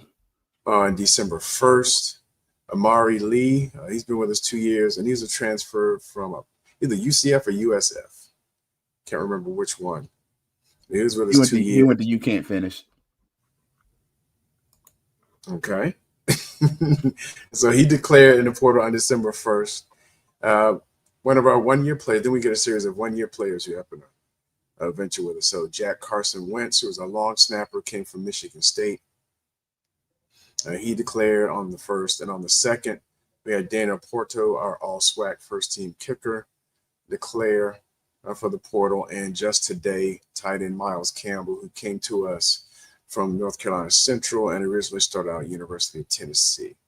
So that's what we have so far, and this is just during the limbo stage of the coaching move. And who knows what's going to happen if a coaching move is made, or if it's not made, how that's going to impact and affect the people of the players and their decision whether to stay or go. Yeah, and that list, that's some guys who were major contributors, and one person, one number we might have given a hard time because there was a lot of exposure, but at the end of the day, those guys, they put on an orange green. They gave great effort, and I wish them well if they do leave, every last one of them, and I appreciate them for their contribution to FAMU. Mm-hmm. And this is the kind of the what it looks like with the portal now. That's why it's really important that you have a good culture inside of your locker room. And some of the things that been coming out, the favoritism stuff, people not getting opportunities in some of these cases. These guys who, like, Porto, kicking 50, 51-yard field goals and 17 and 21 for the entire year. You figure, kid like that gonna get poached. It wouldn't surprise me if he end up down south somewhere. But kids like Ritter, who came without a scholarship, who came for the love and brought into, a hometown guy, being a rattler and on every special teams we have, as well as being a great student. Fiery, man, fiery. That was when we were playing FAU and getting our butts whooped. He wanted to get back on the field. Like that was one of the ones. There's a reason I say Ritter bothered me. And it wasn't that he bothered me as a person. He's a culture guy. He's a guy that you want in the locker room. You want him in the locker room because he's got a little MF to him. He's got a little MF to him that bleeds orange and green. There's something about wearing that orange and green and putting that rattler on the side of his helmet. It meant something different to him. And to lose a guy like that for any reason, as you spoke on, Kelvin, it's it's an indictment on the culture because you want those guys. Those are the guys that the fans resonate with. Those are the guys that get the fans to open up their wallet and say, hey, I'll put some money towards the Fang Exchange. I'll buy this merch. I'll purchase season tickets because when I'm looking at him, he's giving me what I feel like Rattler spirit and that Rattler whatever is.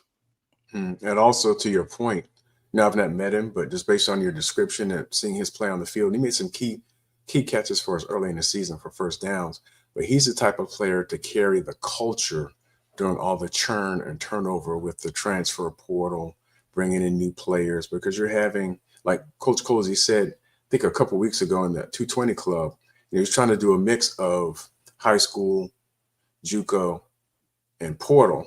And two out of those three avenues are players coming into the system. So you need someone who's going to be a glue person to say, this is how we do it. Kind of similar to how the volleyball team, like the young lady, Sydney said, and Ayani, when they were on the interview, they said that when people come in, when freshmen come in, we tell them, these are our expectations. This is what has been set. This is our culture.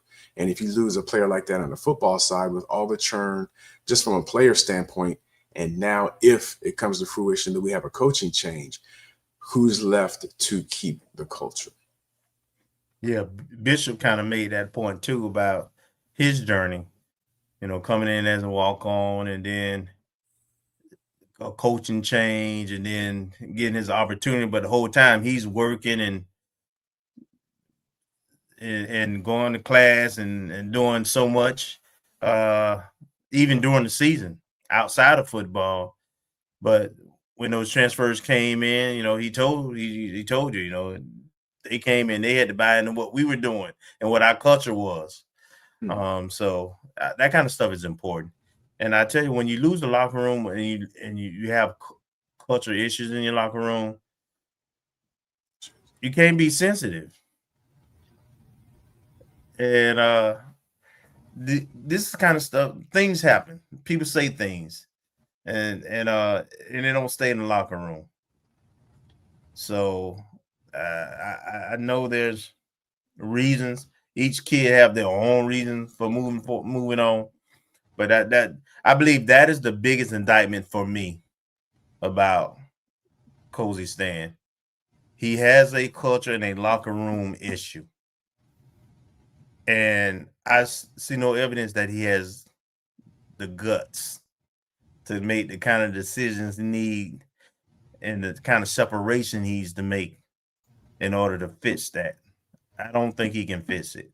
And if that's the case, he cannot come back. And I think part of it, and this is where you're kind of looking at, why is he leaning on the transfer portal? I mean, you get a guy like that, Franklin, to come in, and I don't know if we really truly used that Franklin properly this year. I mean, he had 1,000-yard rusher potential, and he ends up with like about 500 to 700 yards this season. And he really showed you he's probably got NFL caliber talent. And just look at first contact with him was consistent. And I think him and Grable are probably the only kids who maybe play in the NFL off this roster this year. But you're also losing those caliber of seniors. You're going into a contract year. I think that makes it even more difficult to come back in and say, all right, we're bringing this guy back and expecting better, because on your contract year, you can't bring in a bunch of high school kids because you're not going to get the developing kids more than likely. And then even more, you don't have time to develop them. Like the same thing I said with RJ at the beginning of the season, like if you go with him, this is going to be something where he's going to grow through attrition. And I don't know if you'll be able to get the gift of that time. That's what you're really doing if you go after a lot of high school kids, where you're going to bring in kids that you really have no intents of, no purpose or intention of developing, because you really won't get that time. Yeah. Mm-hmm. And by the way, don't forget, don't underestimate, the SWAC is getting better. Yes. So, yeah, I see Prairie View got quite a few signings today, as they're prepping for the SWAC championship game. So, I haven't canvassed the whole conference, but I'd venture to say I'll say at least 3/4. I saw 3/4 of the conference got a signee just by searching the social media, looking for FAM, and I see other schools pop up. And to our knowledge, we haven't secured any. No, and as you mentioned, also look at who they secured and where they're. We got a quarterback, I believe, is from Colin Community College. Colin is, I mean, they're not world beaters, but they're known for being pretty solid. Like you start to see where, as much as we're bashing our coach for hitting the transfer portal, you're seeing the other schools are getting transfer kids, but they're the Marquise Bell transfers versus the other guy transfers. I'm not gonna say no names for the ones who left, but so it's the guys who, hey, I left this school, I'm going JUCO, I'm going back, and those kids, even with the new JUCO rules, they're almost like freshmen that got extra time now. So that's something else to look at. Where are you able to go into those places and compete against those schools and get those JUCOs to come to FAMU? Because let's be honest, you bring Colsey back next year, he's going to lean heavy in the transfer portal because he don't have time to build it. So he's got to get it out somewhere that's already processed and previously developed. Well, I mean, he got lean on the transfer. Didn't we have like 28 to 30 transfers on this thing? Yeah, I'm just talking about that he brought in just for this year. Mm-hmm. And how many of them played? That's the other part. So, yeah, you got to bring in ball players at the end of the day who win and who know how to win and can help implement a culture. Because right now, I would say change the culture. I don't even know if we have a culture at this point right now. Nope. But I will give Coach their credit. We did have our recruiting coordinator. He dropped this out there. I saw it this morning. I wasn't overly excited, but I was hopeful. And shout out to whoever did the graphic. The graphic is solid. It does kind of give those who are the recruiting fan base some hope. But I don't see much athletes who have committed. And much to Troy's point, we had a JUCO All-American. I've heard he's since hit the transfer portal. Yeah. That says something about, the locker room, the culture. Folks don't believe in it. Don't want to stick with it. Something ain't right. Something rotten. Now, missing something that is right, though. We got FAMU volleyball. Let's kind of jump over there. They are going to be doing the Texas two-step. And this team shocked us, man. Nobody counted them out, but a lot of folks didn't count them in either. Yeah, I seriously thought this is the year we're going to get got. I did. Nope. I thought we were going to get got. And I was like, man. Once we went on that run at the end of the year, I had a feeling, and I knew we were hosting. I had a feeling, and quite frankly, Coach Gokon kind of. We say, hey, we've been preparing since the middle of the season for peer review. And, this might be the one time the one seed go down. I understood what the message was with that. Oh, yeah. So I really did believe we were going to beat peer review. And if we did that, then, of course, at home, we were going to run through everything else. So, yeah, that is the bright spot. They ain't do us no favor, though. No. The number one seed, and then along with the number one seed, you got a perennial power, Penn State. Right. So, USF no slouches. So us in South Florida, we'll be back in Florida shortly. Yeah, it's a gauntlet. Right. I mean, what, Texas, did they win it last year? I think Texas won it last year. I think they defended champions. Yeah. And a couple of years ago, Penn State won it. Yeah. So they basically put us in a bracket with two of the last three champions or the last two champions consecutive. So yeah, thanks NCAA committee. But on a quick side note, and someone brought this to my attention, Coach Trivanov, our former coach from 10 years ago. Yeah, he had Chicago State, right? No, he left Chicago State. He got them in the tournament last year. He's at Long Island University, and he's got them in the tournament this year. And his old school, Chicago State's got one win. Wow. So they went from tournament, like their conference champions and the NCAA tournament representative to one win, and he's got his new team. And I guess he left this summer. I was looking it up once I saw that. Somebody brought that to my attention. So he's got Long Island University in the first round. I forgot who they're playing, but I think they're playing another powerhouse like Wisconsin or somebody like that. But yeah, it looks like they landed in Austin. They were showing pictures. I saw them on Instagram and Twitter just before we came on. So I think maybe around 6:30 to 7 Eastern Standard Time. I just saw the pictures around that time frame. So they're in Texas, and that explains why Coach Gokhan was unavailable for the 220 QB club because he was traveling. So we wish him well. Unavailable. Yeah. So wish him well. Well, I'm just glad that they repeated as conference champs. And again, he's got a stacked team coming back. We've been fortunate because he has a great locker room and culture that we don't lose volleyball players. And they earned this trip.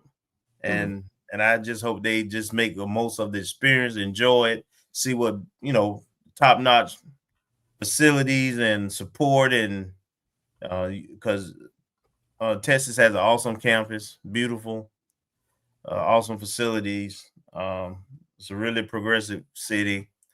So I hope they enjoy that experience, and when they come back, that they are motivated to try to get to the next level. They have the type of team coming back, along with the two ladies who had to sit out this year, and what he's recruited. They have a chance to be a dominant team next year, out of conference. So that's what I'm looking forward to, for this team to make that next step next year. But good for them, man, and go play and try to get you a set.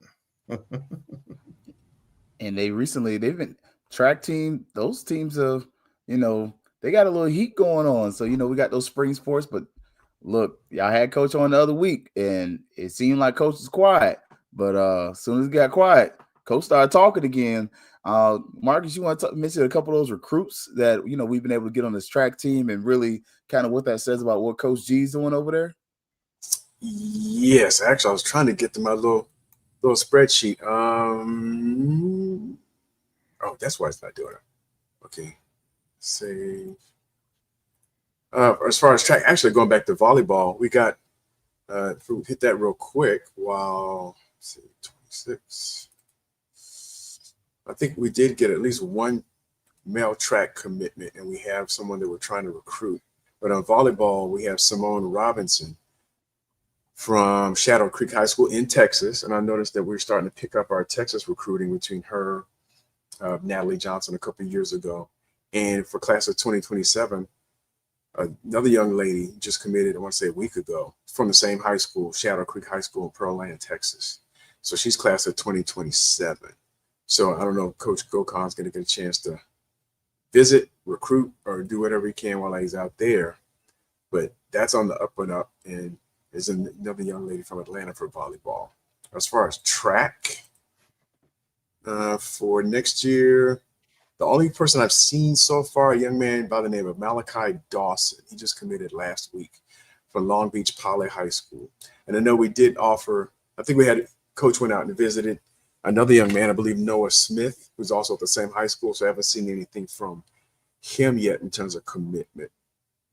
And that's all I have for track, but I'm still trying to keep that open. And I know Rasim is helping us with that. So I haven't seen anything from a track standpoint other than a couple surprises here and there, or late name additions to some names that snuck on the radar over the summer for class of 2025. I think we reviewed those already when the school year started. But yeah, for the spring sports, we have a triumvirate of freshmen that signed on a couple weeks ago. And I think we reviewed them a couple weeks ago, but Rihanna Weaver from Atlanta, Aliana Stubbs from Riverview, from Sumner High School, and Eliana Brinson from Parkview, high school, once again in suburban Atlanta. So, Coach Beal's putting her team together and building up the roster so we can see that particular squad also gearing up and being contenders for years to come. Yeah, I love that. I think that's one of the things when you're just talking about Coach Beal, and I was just pulling up some of the recruits that you mentioned that is signed with FAMU.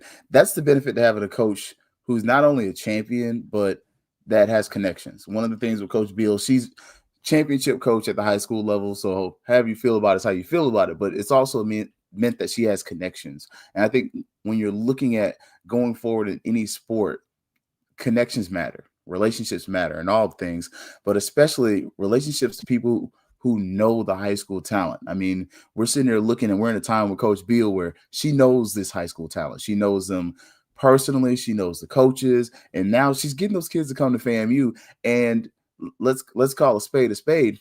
They're willing to come to FAMU and grind it out, and they're committing to the culture of FAMU that she's built and that she's developed. And it goes back to what Kelvin says: if you build a culture, people will overcome some of the stuff. Does FAMU have the greatest softball facilities? No. Are they as bad as the baseball facilities? Absolutely not. Are they college level? Yes.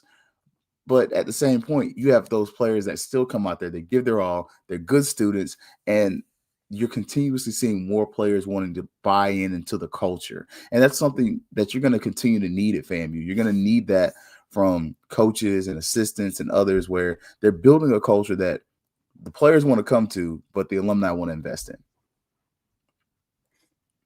Yeah, while we talking about Olympic sports, man, let me just talk about the calendar real quick. Sneakingly, indoor track is here. Mm-hmm. Men and women's track, they're at the Clemson Open in Clemson, South Carolina, starting December 5th. Then we talked about men's basketball, who will be in the Orlando tournament at ESPN Wide World of Sports arena, right? On December 5th. The first game against Barber Scotia starts at 5 p.m. Also, the volleyball team plays the University of Texas at 8 p.m. Eastern Standard Time on December 5th. And then men's basketball has another game. I think it's Tuskegee on December 6th. And I'm not sure of the time of that one. So we still got some fall and winter sports that are finishing up. But that's what it looks like for this week. And for those who are in the Texas area, they have the tickets that are available. Marcus, I know you mentioned that, you were able to maybe share it with some of the alumni groups. If you're in that Austin, San Antonio area, it's an hour drive if you're from San Antonio. Go support the Rattlers. Go support the home team there. You don't get to see them very often. Show up. I promise you, they will greatly appreciate it. Wear your green, less orange, for obvious reasons. But all Florida people should wear green for this one right here, and hopefully, we get some decent results. Yep.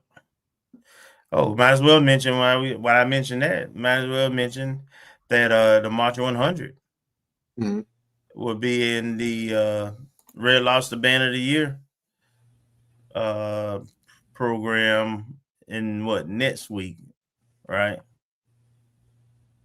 That's when the Celebration Bowl is when? The 12th, December 12th, because they moved it up a week, the 13th. So that is coming up also. Well, the band will be in it'll be them and Southern for the Division I category, which is interesting because that was the matchup that a lot of us lamented during the season that we didn't get to see. Like when FAMU played Southern, the 100 stayed in Tallahassee, and we got a lot of complaints. But now you got what you wanted. You get in Southern and FAMU, and I think that's probably out of the bands that stuck it out. Those are definitely two of the best, if not the two best, in my opinion. Oh yeah, and yeah, Jimmy Mack. The only one the only player that has declared thus far for the NFL is and of course his eligibility was up his dad, right? I didn't see anybody else. I haven't seen anything from Ashton Grable yet. I fully expect if this is his last season. He's drawn attention all throughout the season. I definitely know NFL scouts were looking at him. Full transparency, the Dolphins literally stayed the entire FAU game, and they looked at Ashton Grable. He wasn't the only one they looked at, but for FAMU side, Ashton Grable was the one they was looking at. I don't remember if they really peeked at that much, but they went over to the offensive line side and were very interested in Grable. Okay. All right. Y'all almost ready to sign off? Oh, we got another segment. What we got? Let me just check and make sure we covered everything.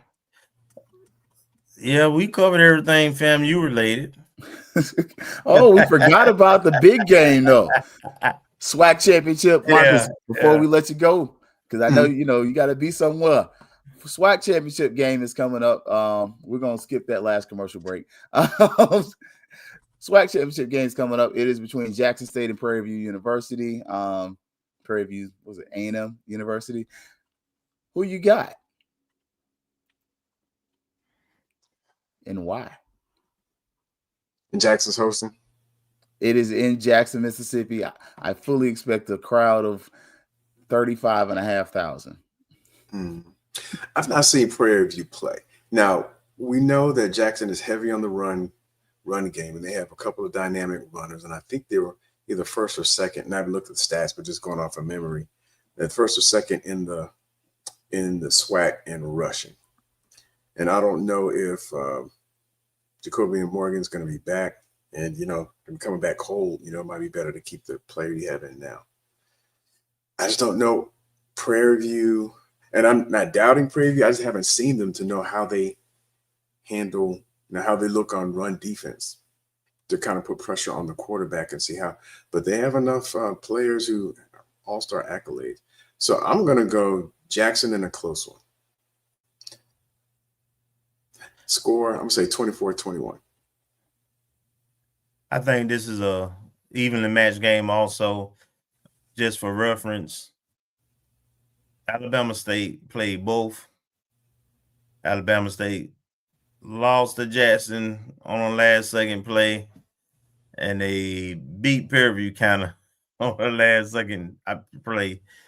So whereas I think Prairie View beat Grambling, Jackson lost to Grambling. So these teams are really evenly matched, to be honest. Jackson is at home. They've been there, done that. So that should mean something. But I don't know how serious they're taking Prairie View. And Tremaine Jackson is not the one to be told with. And he's going to have his guys ready, motivated. I think it's going to be cold and bad weather. I think that neutralizes is equalizes. Prairie View has like a top defense in the SWAC. They can play defense. So I honestly think this is a 3 to 7 point game either way. I'm gonna go with Jackson. I'm gonna go with Prairie View.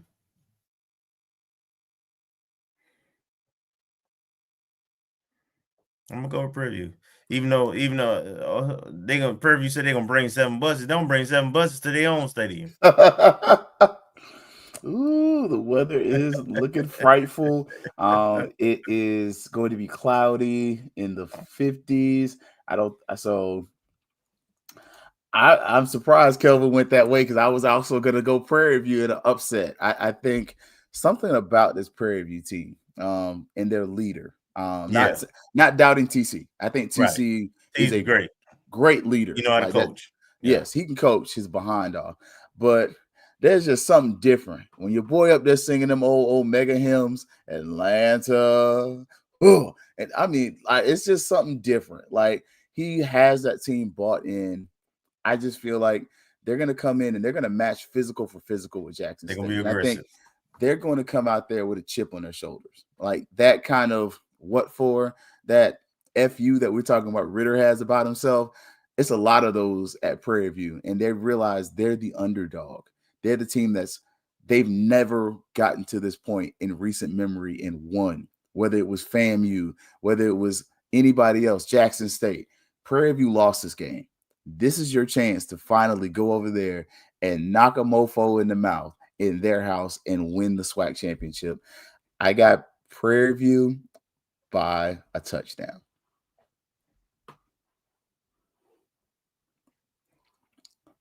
Now, the Celebration Bowl attendance ain't gonna be worth the darn, but I think a lot of the people who are just in the Atlanta area will show up, but it won't be as well attended.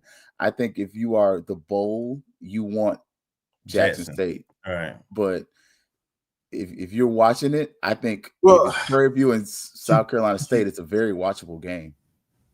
You do, but this will be the third Jackson State, South Carolina State matchup in the last 5 years. Is that not saying, and this is, no reflection on South Carolina State, but, is a repeat, one team repeating going back. We had that in North Carolina A&T, but having the same two teams compete, because what was it, 2021, 2021, Deion's first year. I think that's when South Carolina State upset them. And then the next year, Central upset Jackson State. And then last year and potentially this year, if Jackson State wins the SWAC championship game. So 3 of the last 5 games will be the same teams. And I don't know if the fans will have fatigue, whether the casual fans or even the supporters of the team is like, them again. So you want to make sure you keep some fresh blood. Or how do you balance that between that and knowing you have teams that bring a crowd? Right. Yeah. Jackson State Southern Jackson State, South Carolina State would definitely draw better numbers. Yes. Absolutely. And I'll be honest, if I had to pick right now, I got South Carolina State over everybody. I don't know. I love Chennis, but I don't know. Shoot, both of the coaches in the SWAC ain't no better. He ain't better than neither one of them. They about the same. You're right. But I don't. Like I said, I don't know why. I just feel like South Carolina State got that little bit of something. Now, I'm saying for me, it's like he got his head thumped last year. He did. He owed him to get back, but he got a better quarterback this year. That quarterback last year was horrible. Yeah. We'll see. I'll be watching that game, but my plan is I'll be in Albany. Who's gonna win that game? Before we let Marcus get up out of here, we get ready to shut it down. We got a Rattler trying to get him a raise. Sorry. Who's gonna win that game? Are they playing Newberry? They're playing Newberry, who just beat the University of West Florida in Pensacola by 3. 4. I don't know if you saw that. I don't know if you saw that game. Newberry had some explosive plays early on. Their left side of their offensive line struggled at times with their all conference defensive end from West Florida, PJ, my cousin. But he definitely had an excellent game there. But I'm wondering, can Albany State slow that team down? Because they had some big plays and they showed that they had some speed on that Newberry team. All right, Mr. Gilbert, I'll find you. I'll try to find you when I get in town. So, what did you see, Kelvin, that gives you hope? Who you got, Albany State or Newberry? Well, I watched. I wasn't at the game, but you got to remember, Albany State already played Valdosta State, who beat West Florida also in West Florida the last game of the season to win the conference. So I think Albany State and Newberry, similar teams, Albany being at home and their defense being what it is. See, people look at Albany State offense. Albany State has the number 4 defense in all of D2. And they battle tested, frankly. So if they play a clean game, I got Albany State by 7. You got Marcus? Oh, I don't know enough about either team, but I'm just going Albany State. I've watched both of them, but not a lot. Obviously, I've seen Albany State play at Bragg, and then I did watch Newberry play on Saturday for most of the game. Obviously, once it was time for our game, went off and did our stuff and kind of half watched it. But I'm going to pick Albany State at home. I think it's going to be a nice story for them to get to the championship. I don't know who they play in the championship, though, but that's going to be interesting. All right now, all 4 number 1 seeds are still hosted and left in the D2. So you're looking at Kutztown and some of those programs. If they make it in this round, to me that's going to be tough. But for this round, they can beat Newberry for sure. Yeah. So this is the regional final, and then the next is the Final Four. Correct. Yes. Yep. Okay, so we got Albany sweep on here. Come on, Quinn. I should pick Newberry just so we don't have that jinx. But Brian picked Newberry. How about that? I'll see you, QG. Hey, you already know all us recruiting Quinn to come home. Shoot, what you mean? Hey. Oh, Quinn knows how we are. Exactly. And last thing before we get up out of here, got to make sure we celebrate the FAMU League. Giving Tuesday, $67,000 and counting. Yeah. That's not nothing to sneeze at. It wasn't necessarily the most highly promoted campaign. So kudos, good job. Let's continue to do more. I think Rick Kinsey and softball say they were about 8,000 away from their campaign of raising 40,000. So I plan to probably when I get off here make my contribution again. I already made a contribution, but make another contribution, helping them get over that hump. Yeah, I think most of your point, and we have to do a better job of advertising that Giving Tuesday event. It should have been a countdown. Should have been a Giving Tuesday is this date, and give, especially our demographics, our population. We know for our folks, hey, when our household, just because you're the breadwinner don't mean that you winning at bread all the time. It means sometimes you supporting other people too. You got to make sure that we can put FAMU in our budget. So going forward, I would love to see all of our groups make sure that when you're having days where we are giving to FAMU, give us a chance to budget for it. Don't just tell us the week of, because you call folks like me on the week that after payday, and I paid all the bills. So you might get a little something next week that won't go towards that number, but it'll go to the university. Right. Absolutely. Awesome. Any sign-offs before we go? Marcus, what you gonna be doing this week? You'll be back next week. But yes. What all you got going on? And what are you looking forward to in this coming week? Well, I'm probably gonna get a chance to take a look at Quinn coaching this weekend. I'm trying to catch volleyball.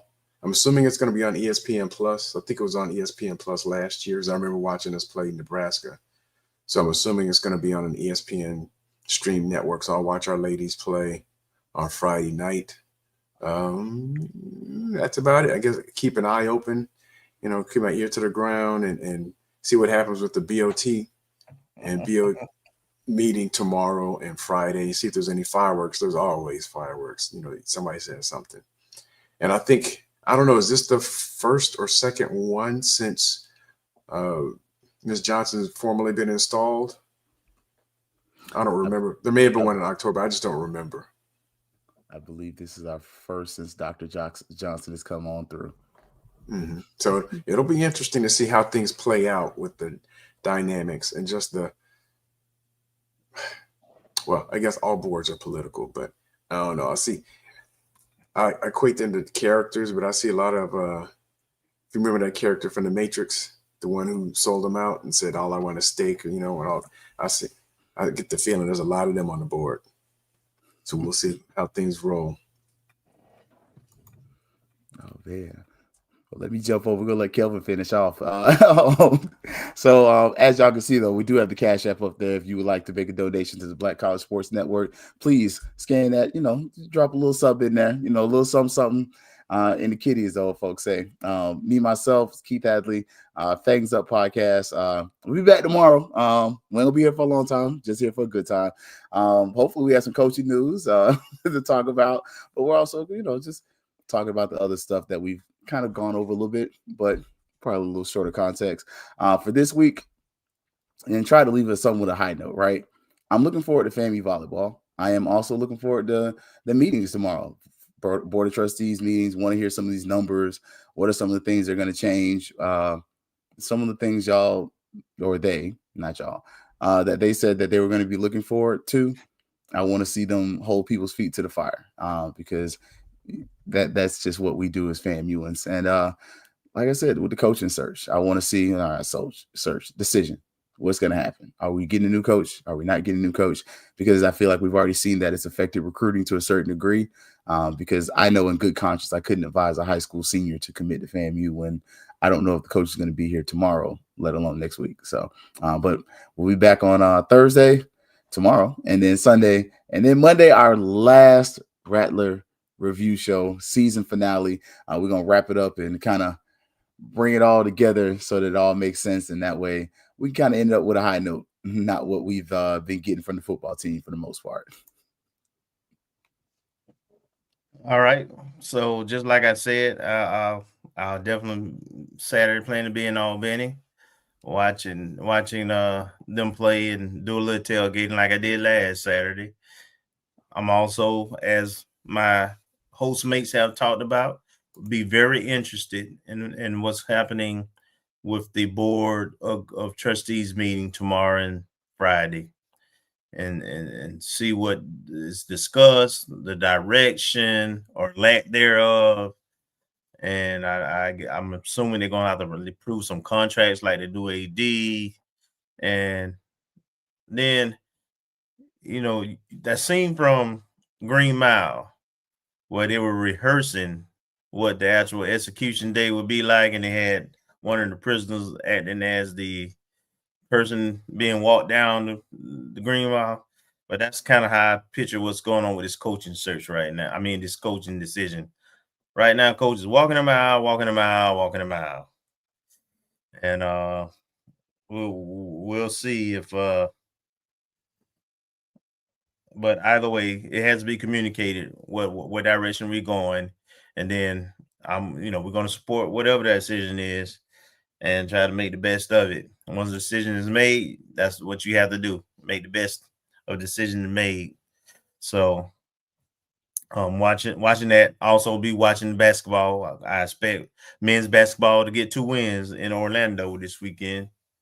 And of course, watching women's volleyball to just root them on and support them. And thank you for watching the ONG Strike Zone. We'll be back, as Keith said, on Monday, 7 o'clock for our season finale of the Avengers, the football review. And this will be a season review. And then we'll be back again next Wednesday at 8 o'clock.